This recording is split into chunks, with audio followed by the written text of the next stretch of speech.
के अरे हामी वृक्षारोपणको लागि तयारीको लागि हामी यसरी खाल्डो खनाउने क्रममा छौं भने यसरी केही हिजो मात्रै 2000 खाल्डो खनिएको अवस्था छ भने आज पुनः चाहिँ हामी C2 मा हामी यो खाली ठाउँमा खाली रहेको जग्गामा वृक्षारोपणको लागि हामी यसरी के अरे खाल्डो बिरुवा लगाउनको लागि पुनरुत्पादन गर्नको निमित्त यसरी चाहिँ हामी खटिएका छौं र यसरी खाल्डो खनिएको छ।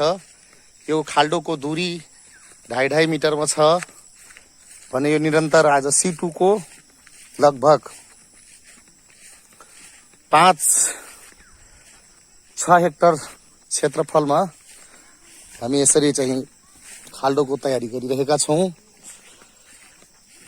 र आज चाहिँ बिरुवा ल्याएर यो हामी यसमा चाहिँ पुनः यो यसमा खैर प्रजातिको बिरुवा लगाउनको लागि हामी पूर्व तयारीमा छौं भने यसरी खटिएका छन्। यो भन्दा पहिला यो यस्तो अवस्था थियो भने यो खाली भागमा हामी यसरी चाहिँ निर्माण खाल्डो एकदम तयारी अवस्थामा छौं। यसरी चाहिँ उपभोक्ताहरूको न्यूनतम ध्यारीमा हामी चाहिँ यो सम्पूर्ण उपभोक्ताहरूलाई ल्याएर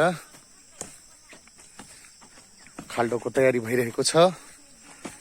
अब हामी आज चाहिँ आज यो C2 को 5 हेक्टर भन्दा बढी क्षेत्रफलमा यसरी खाल्डो खन्ने क्रम जारी छ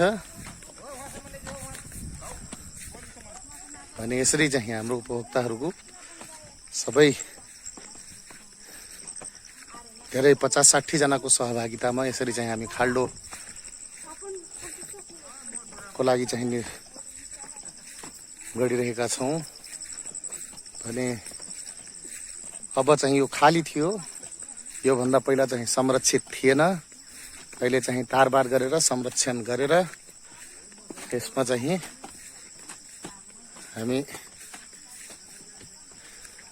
के अरे वृक्षारोपणको लागि यो खाल्डो पूर्व तयारीमा हामी छौं। अब यसरी चाहिँ हाम्रो सम्पूर्ण धेरै उपभोक्ताहरूको सहभागिता छ भने यो झारहरू फाल्ने क्रम पनि जारी छ। यसरी यतातिर तटीय क्षेत्र हो, यता यो नदी छ भने नदीको यो बीच टापुमा यसरी चाहिँ हामी अब वृक्षारोपण गरेर यसलाई पूर्ण रूपमा चाहिँ संरक्षित क्षेत्र बनाइरहेका छौं।